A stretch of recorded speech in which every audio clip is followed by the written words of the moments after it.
and welcome to another video. It's day 2 here in Velez. I thought I'd stop here to do the intro because I saw the view yesterday and it looked pretty cool. So that's Velez there, just over my shoulder. And today I'm doing probably is going to be the toughest ride really of my entire time here. There's going to be steeper inclines and potentially more elevation, but I think this is going to be pretty tough because there's 3 separate climbs. Main climbs, the Wahoo's showing 17 climbs, which I'll put on the screen over this. But last night I did a bit of an overview as to what I'm doing, so I'll play that now and then we'll catch up when I'm probably on the coast road where I'll hopefully get some shots of the sea today. Okay, so this is the route for tomorrow, and as you can see it's a big day. So when you consider today was 80 miles and 8,000 feet, tomorrow is not many more miles but a hell of a lot more climbing. So I'll just take you through it. So this is 3 more climbs from the book, The Top 100 Greatest Climbs of Spain. And we start off at Velez and we just go down to the coast to this sort of resort here, La Guapa.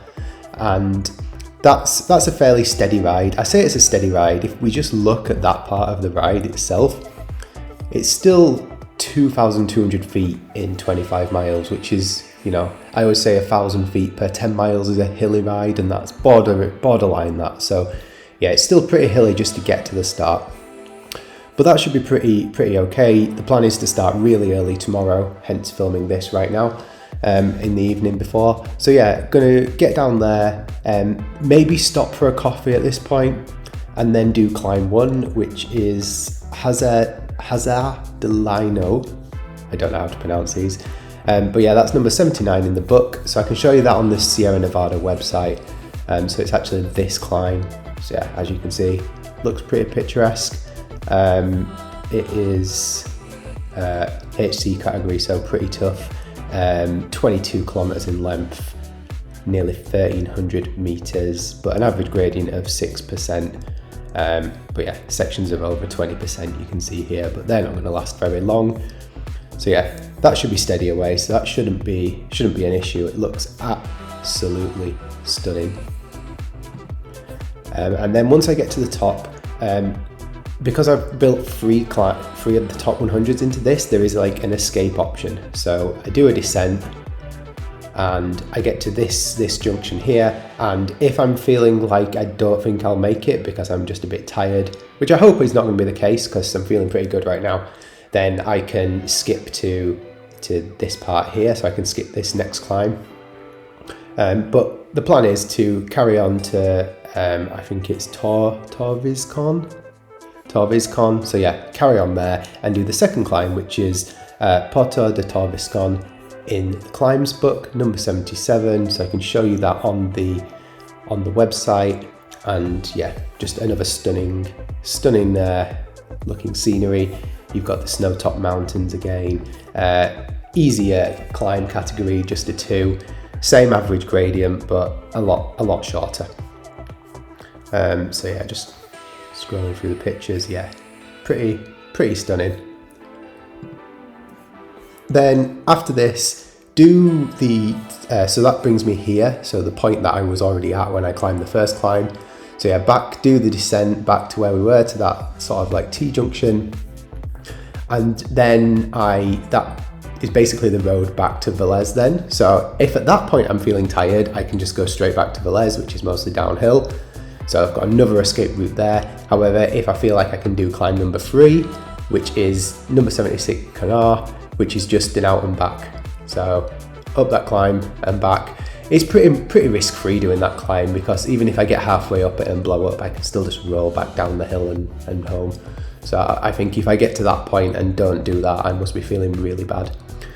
Like I say, the plan is to go pretty early and try and fit loads of coffee stops in. So yeah, just to quickly show you Canar, this is a hairpin filled climb. This one looks pretty stunning as well. Category 2, a little bit steeper at 7%, but a bit shorter, 8 kilometers.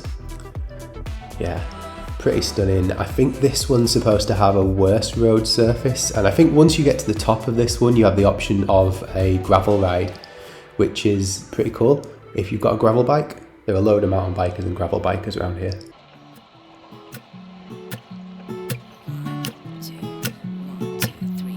I've been feeling so so small. Watch the clock ticking off the wall. But tonight I'm letting it go. Spend my coin for sure. I'm gonna be myself, or I could be someone else.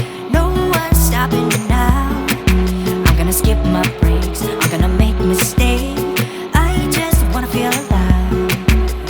It's just what I do when I'm out, so try not to hold me down. Feel alive when I'm in this town. Look at those beautiful stars. I wanna drive a faster car. Nothing can break me, no, no, nothing can break me. Try not to hold me down. Feel alive when I'm in this town. Look at those beautiful stars. I wanna take a trip to Mars. Nothing can break me, no, no, nothing can break me.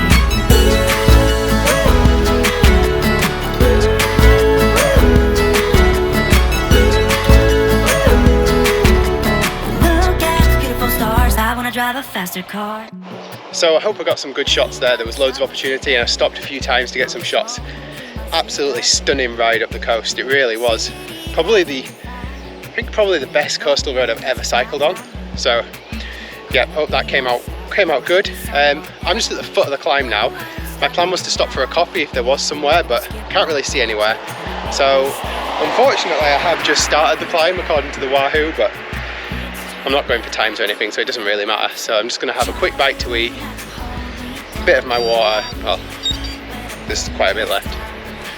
So yeah, I'm just going to have a quick bite to eat here and then crack on, and I'll try and film some of it as I go up. I'm catching a guy on an electric bike. I don't understand. Surely he'd just go like 25 km/h limit. Why is he not just doing that? Views are good though.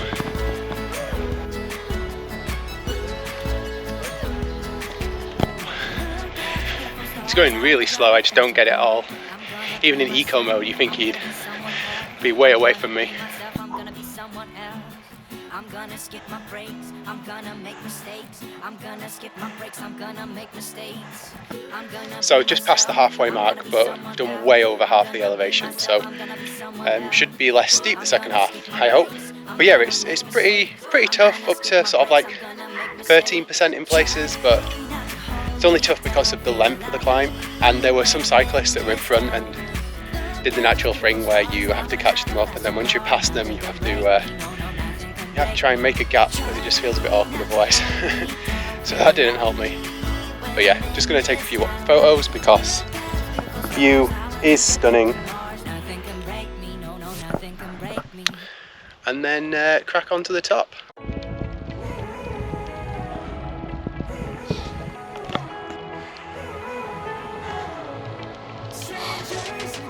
After the stop, I just had to pass those same cyclists again. She told me there's 4.5k to go. Didn't have the heart to tell her that it's more like 8. I think she thinks the mile markers at the side of the road are counting to the top, but I suspect they're not. Absolutely stunning views.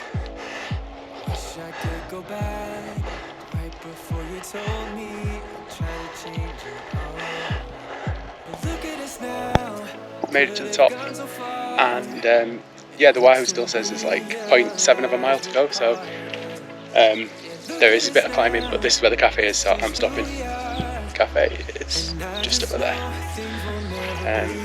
So yeah, that woman was in for a shock. See what she says when she gets up here. Okay, stopped at the cafe, had a coffee and an energy bar because they didn't have any cake, which was a bit disappointing. But now this final kilometre or so of climbing, then it's just a descent before we start the next one. Also, I did meet the person that I passed going up. Told her that I didn't have the heart to tell her that there was another 4k after the point that she thought was the top, and her husband just laughed. So seemed friendly couple of people. But yeah, they seem pretty friendly. They're staying in the same town as me, but doing a bit less, which is probably very sensible. Reach the stars. Look at us now. Could have gone so far. It hurts to realize we're parted. And look at us now. This is who we are. And I just know things will never be the same. What a stunning descent. That, yeah, absolutely breathtaking.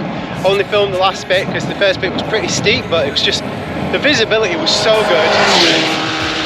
Yeah, the visibility was just insane, and it just, the surface is just perfect, and there's no traffic. I had that descent completely to myself. I didn't see a car on it.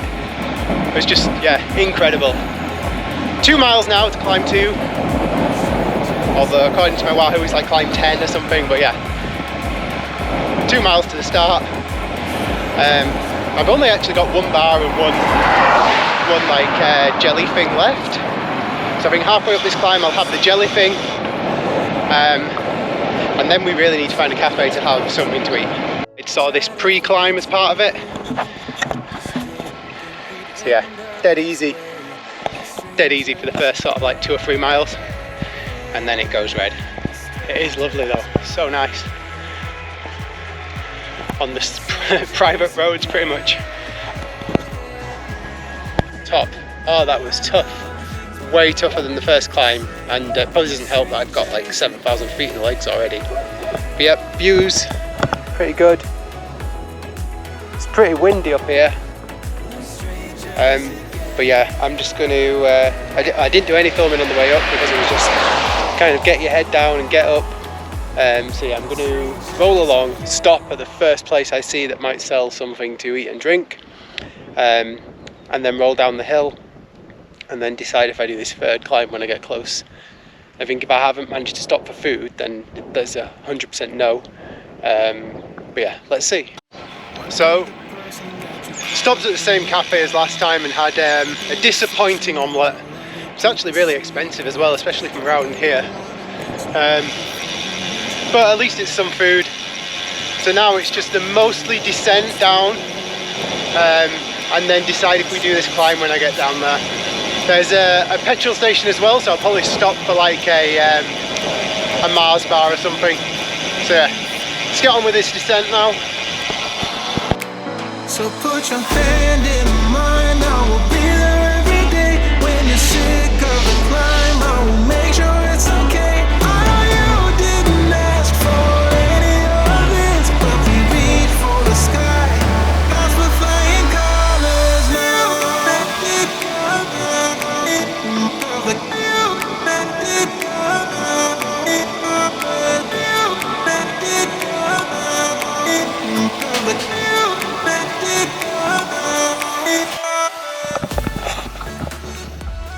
Possibly the slowest ever ascent to Kanab, but I have made it, and I've just been up there in the bar just having a drink before drink of Fanta and water before heading back towards the apartment Villers, which is only 10 miles away.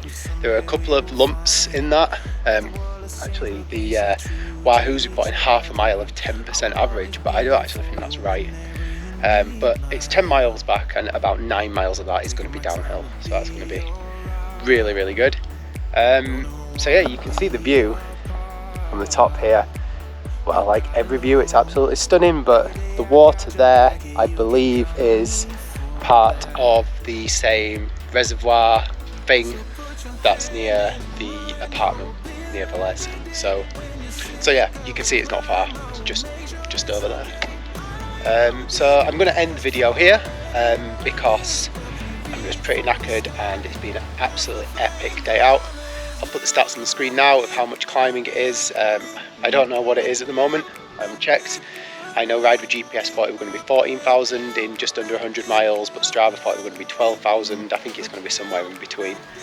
And as always, I'll put the link below to my Strava so you can go check out the ride if you're interested. So yeah, thanks for watching. Please subscribe if you haven't already, and I will catch you in the next one.